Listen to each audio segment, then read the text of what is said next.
ආයිබෝවන්. අද අපි සිනිටොක්ස් වලින් කතා බහ කරන්න සූදානම් වෙන්නේ මේ වසරේ නිකුත් වෙච්ච බ්ලොක්බස්ටර් මූවි එකක් වෙච්ච සුපර්මෑන් චිත්‍රපටය ගැන. ජේම්ස් ගන්ගේ සුපර්මෑන් ෆිල්ම් එකට තිබ්බ වගකීම නම් සුළු පටු එකක් නෙමෙයි. අලුත්ම DC යුනිවර්ස් එක පටන් ගන්න තියෙන ලොකුම බර පැවරුනේ මේ චිත්‍රපටයටයි. අවුරුදු 10ක් තිස්සේ තිබ්බ අඳුරු යුගයෙන් එළියට ඇවිත් සුපර්මෑන්ගේ සැබෑ බලාපොරොත්තුවේ උරුමය ආයෙත් නම් වලන්න ගත් මහන්සියක් වෙනවා. ඒ වගේම මේ වීරයා නූතන සංකීර්ණ ලෝකයට ගැලපෙන කෙනෙක් කියලා අපිට පෙන්වන්නත් එයා උත්සාහ කරනවා. ඩේවිඩ් ක්‍රෝන්වෙස්ට්ගේ රංගනය ගත්තාම ඔහු ක්‍රිස්ටෝෆර් රීව්ගේ අවංක ආදර්ශවත් ගතිගුණයයි හෙන්රි කැවිල්ගේ චරිතයේ තිබ්බ සංකීර්ණ පැවැත්මයි අතරේ සුවිශේෂී මැද තැනක් සොයාගන්නවා. මේක සාමාන්‍යයෙන් මේ ඔරිජින් ස්ටෝරි එකක් නෙවෙයි. මේක ඇත්තම වීරයෙක් ගැටුම්කාරී උරුමයන් මැදින් Tamanගේ අනන්‍යතාවය මොකක්ද කියලා හොයාගන්න හදන ලස්සන කතාවක්. 2025 මේ සුපර්මෑන් ෆිල්ම් එකයි ඊට කලින් ආපු Man of the Steel film එකයි අතර තියෙන ලොකුම වෙනස තමයි මේ තියෙන ටෝන් එක. ගන්ගේ සුපර්මෑන් නිර්මාණය කරලා තියෙන්නේ පැහැදිලිවම දීප්තිමත්, සුබවාදී සහ කොමික් පොතට හරීම සමීප දැක්මක් විදිහට. ක්‍රෝන්ස්වෙට්ගේ මේ වෙනස හොඳටම පෙන්නනවා. මෙයා හරිම ආචාරශීලී, නිහතමානී සහ අවංකවම කරුණාවන්තයි. කට්ටිය කියන විදිහට මේ සුපර්මෑන් සුපිරි වීරයෝ අතර ඉන්න ගෝල්ඩන් රිට්‍රීවර් කෙනෙක් වගේ.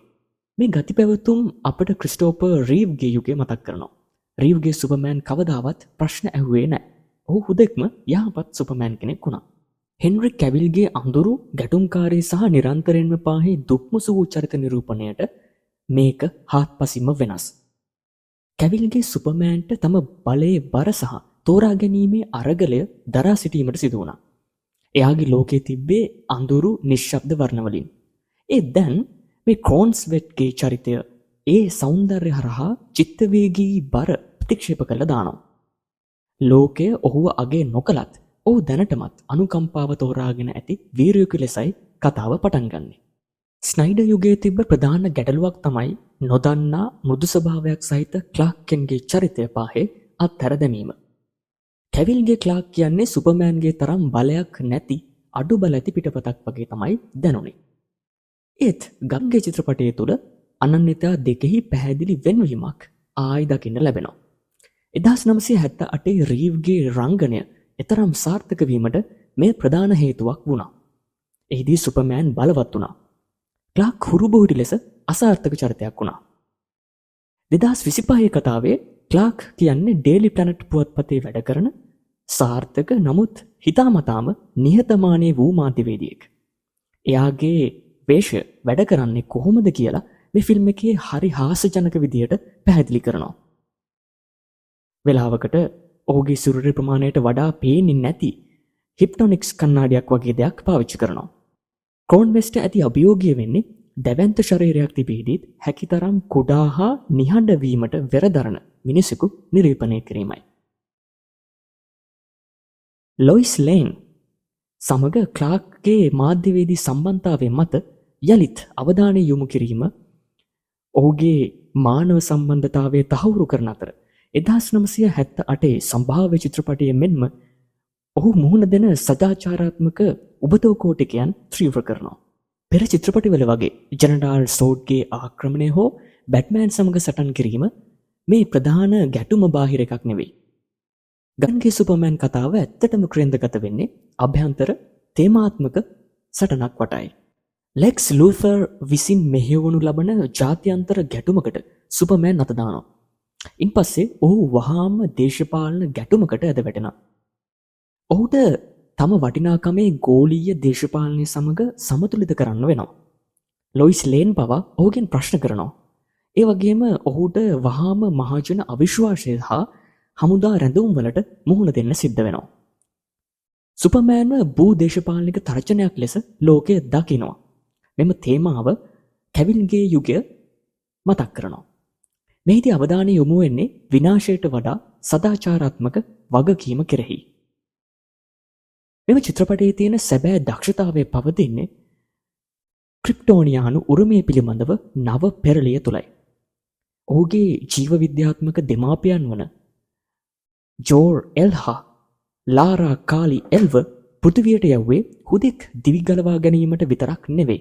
ඇත්තටම ඔවුන්ට ඕනි වුණේ මිනිස්සුන්ගේ පාලනය කරලා පෘථිවිය ආයෙත් ක්‍රිප්ටෝන් එකක් කරන්න. මේක ගැලූම්කාරයාගේ පණිවිඩය කියන අදහසට දෙන ලොකු ගැස්මක්. මේ අනාවරණය චිත්‍රපටයේ ඉහළම නාට්‍ය අවධානය නිර්මාණය කරනවා. ක්ලාක්ට තම පිටසක්වල දෛවයේ සැලැස්ම දෙස බලා එය නිශ්චිතවම ප්‍රතික්ෂේප කිරීමට සිදුවෙනවා. ඔහුට ලැබුණු පණිවිඩය ක්‍රිප්ටෝනියානු තාක්ෂණයෙන් නොව මා සහ පාකෙන්ට් විසින් ඔහු තුළ ඇති කළ ආදරය හා සදාචාරය බව චිත්‍රපටය මනාව නිගමනය කරනවා. ඔහු තම පිටසක්වල උපතේ අභිලාෂයට වඩා තම මිඩ්වෙස්ට් හැදී වැඩීමේ කරුණාව සහ නිහතමානීකම තෝරා ගන්නවා වගේම ඔහුගේ වීරත්වය හිතාමතාම කරන ලද මානව තෝරා ගැනීමක් බවට පත් කරනවා. සුපර්මෑන් කියන්නේ DC සිනමා විශ්වයට ඇත්තටම අවශ්‍ය වීරයා. මේක උද්‍යෝගිමත් දැවැන්ත දර්ශනවලින් පිරි සුපිරි වීර චිත්‍රපටයක්. කොමික් පොත්වල තියෙන අමුතු දේවල් පියාඹන බල්ලන්, කයිෂූලා අලුත් වීරයෝ පවා ගන්නට පසුබට වෙන්නේ නැතුව පාවිච්චි කරනවා.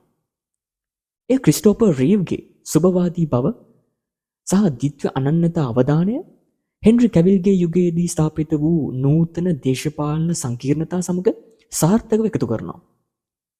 පෘථිවියේ ජීවිතය තෝරා ගැනීමට ක්ලාක්ට බල කරන ක්‍රිප්ටෝනියානු ආරම්භක කතාවේ ඇති නිර්භීත වෙනස තමයි චිත්‍රපටයේ තියෙන බලවත්ම ශක්තිය.